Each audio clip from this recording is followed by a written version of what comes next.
There are five distinct African countries that should be on your radar in 2026. And when I mean radar, I mean one is great for residence and for living in, one is great for investing, one is great for agriculture, and then others are great to watch their market and to understand the continental shift that is happening here in Africa. Even though 30 US embassies closed, there are still Yeah. things happening on the continent that you may want to be invested in, that you may want to be aware of, and you may want to be positioned in. So that's what we're going to talk about in this video. Yeah, guys, look, she said something very, very important. The 30 U.S. embassies closing in Africa. I don't think people realize how important this is. So today we're actually going to get our passport for our baby that was born here, right? And I can't imagine if Mauritius was on that list. I don't know what type of situation we will be in. I don't Be know out if of we luck. could have went there and they're like, "Oh yeah, That's I'm not funny. sorry, it's closed now."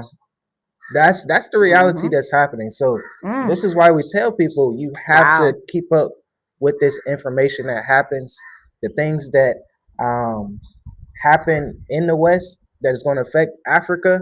Yeah. Pay attention to, Pay because attention. when you leave America, you're still going to be an American.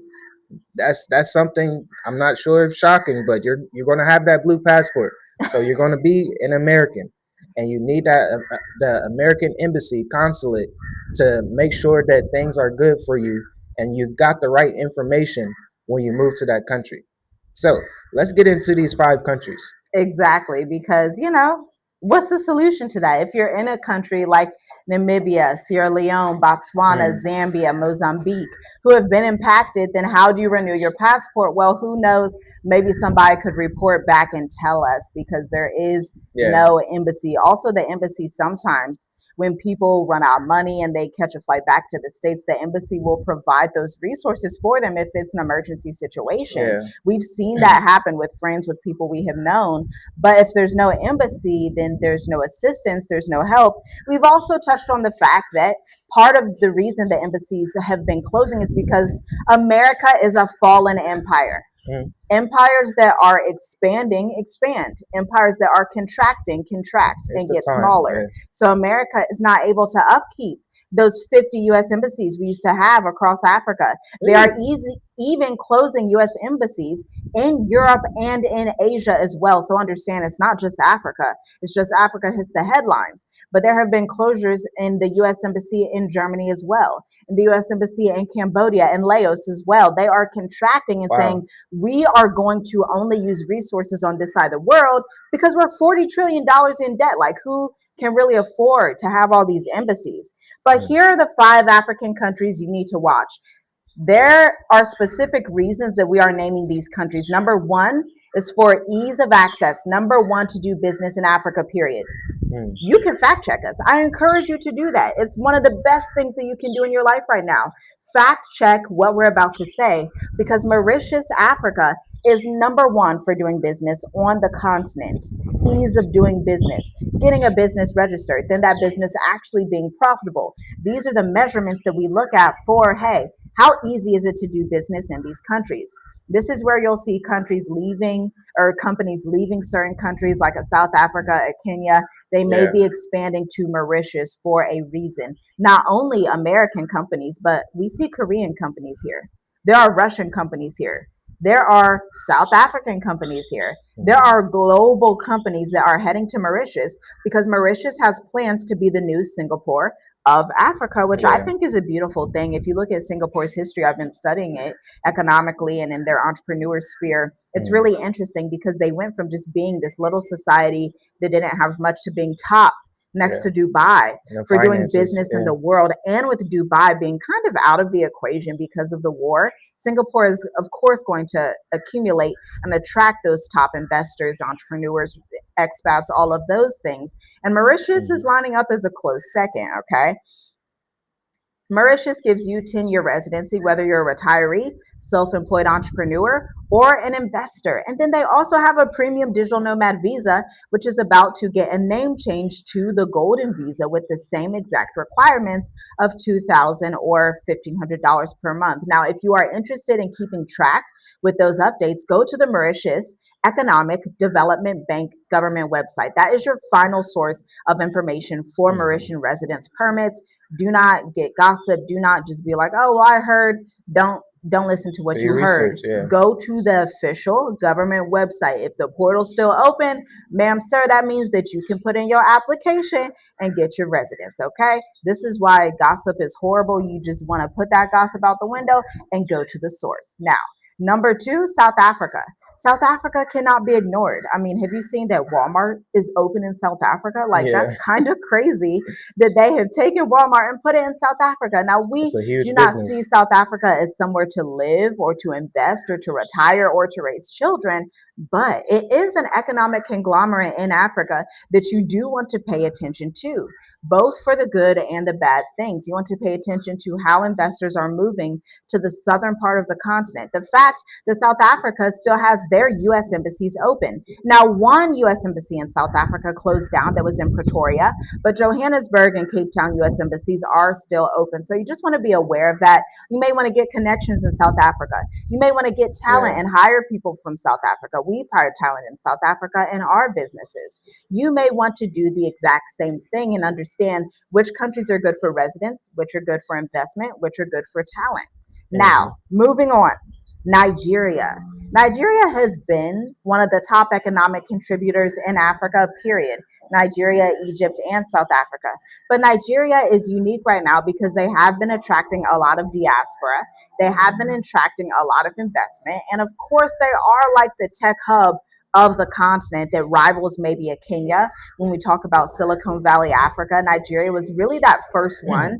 Kenya is a little bit newer, coming up on the sphere, and they're doing a great job. But Nigeria historically has been that top talent arena where you will see Nigerian companies taking over the world, where you will see Nigerian companies getting Series A, Series B, Series C financing from the United States of Hmm. America to start their tech startup companies in Nigeria. Hmm. Yes, where you will see Nigerian diaspora going out to America, to Canada, to Mauritius, to everywhere, starting wildly successful businesses.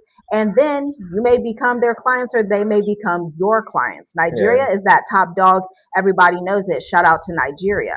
Now, they're not that great for residency, but as I've said, they're an economic powerhouse that you need to be aware of. Yeah, that I think that's good information right there when it comes down to people traveling to America, right?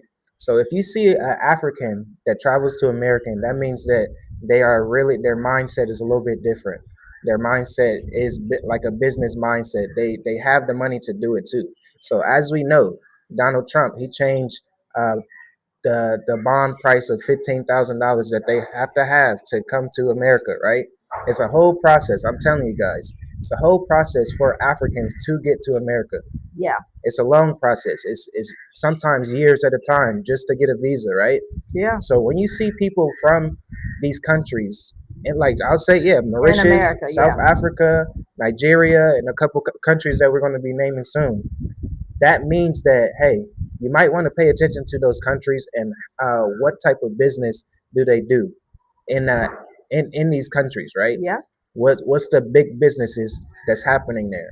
Because I think that's some good information. Pay attention to people that travels to America, talk to them, let them know, hey, I'm thinking about traveling. I remember when we first, or not first, we made our decision to move to Africa, and I was taking Lyft and Uber to mm-hmm. work, and everybody was like the drivers that I had. They was from different African countries, Yeah, and I'm letting them know, yeah, me and my family moving. It was just so many yeah. people that drove me that was from these countries, and I'm like, man, this is interesting. So pay attention to that. Pay attention to that. Definitely. And then our next country has to be none other than Ghana. Number Mm. one, Ghana has been welcoming the diaspora for decades. That's number one. Diaspora have been able to get citizenship and become Ghanaian. But guess what? Ghana also did something new in 2026 because they had a presidential election, a Mm. presidential shift. So everybody's waiting to see, like, okay, what's he going to be doing? Guess what? He came out, he said, I'll do you one better, okay?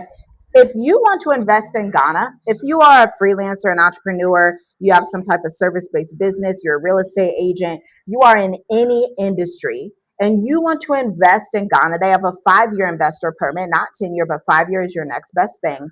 They actually Mm, said you don't need any investment capital anymore. It used to be you need to invest 200,000 or find some kind of connection in Ghana.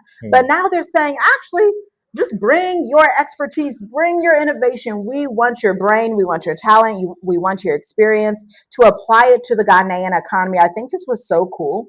I think it was so interesting, and it'll really attract those top freelancers, those top talent people, people that are ready to start a business, do business, and expand their operations in West Africa. Shout out to Ghana for that. If you are in Ghana, leave a comment down below. Let us know how you are mm, enjoying it. Okay. Now, next, and it's not the worst on the list. Okay. Senegal. Senegal still has their U.S. embassy open, yeah. just like Ghana. All the countries we named have their U.S. embassy still open. Senegal has their U.S. embassy open, and they are competing to become another top player in Africa. Okay, specifically, of course, in West Africa. Now, it's a francophone nation. They speak French, and were colonized by the French, similar to Mauritius, of course. So they have some similarities there. But they actually have the carte de séjour visa residence Mm, permit that is similar to the francophone system. Now, if you don't pay attention to legislation, to residency, and things like that, let me just brief you really quick behind the scenes. If you look at France's visas, they actually have a talent passport for freelancers that mm, gives them 4 years right off the bat. Freelancers that have top talent, so marketing agencies, innovative entrepreneurs, IT experts, AI people, mm. e Consultants, commerce yeah. experts, consultants, lawyers, things of that nature. They have those top permits. Senegal has the same thing. Mauritius has the same thing. Francophone nations actually have really good visa and residency processes. This is something you want to pay attention to. Not all Francophone nations, but a Mm, couple of them is like, okay, if you were someone that was Haitian, you speak Creole, Senegal may be somewhere where you kind of feel at home because you can speak Creole. I mean, we have friends, clients, turn friends that speak Creole, and it's like they're gonna have an easy time in Mauritius because, quite frankly, they speak the same language. yeah. Now, Mauritius, they also speak English, but Senegal is the type of society where you're gonna have to know French. Okay, Hmm. from what I'm understanding about Senegal, they don't have a high caliber of people who speak English, so it would be better if you're from France, have been exposed to the French language, or you are Haitian, you speak Creole, or you are from Louisiana and you still know some of that Creole down there as well. Man, she gave you some good information, guys. Yeah. This is the information that we share behind the scenes with our clients in a mature adult intensive. It is open, so we just opened it. This is week 2.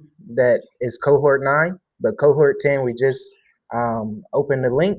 So check the links in the description because that's some good information. I'm like, dang, you give them all the Jews out, like Oh, there's really. more jewels than that It's because more than that, as but the months go yeah, by, times are changing. yeah, but this is the information a lot of people don't talk about, on YouTube, on their videos and stuff. But Yeah. yeah, that's some good information right Yeah, there. you got to know the context. But these are our top 5 countries that we Hmm. are looking at, talking about behind the scenes for different reasons. And when I think about expressing this behind the scenes and what that actually means tangibly, we are a large family. We have 6 children. Yeah. And so when I say my home base is Mauritius, our home base is Mauritius, but we have children. And so we may say, hey, so and so, why don't you go check out Senegal when you turn 20? Hey, why Mm, don't you go check out Kenya when you turn 25? Hey, why don't you fly across and see if you can get some connections for the business over there in Nigeria? Or maybe we'll do like a family trip to Nigeria when the mm, children get older. This is what we talk about when we think about generational legacy.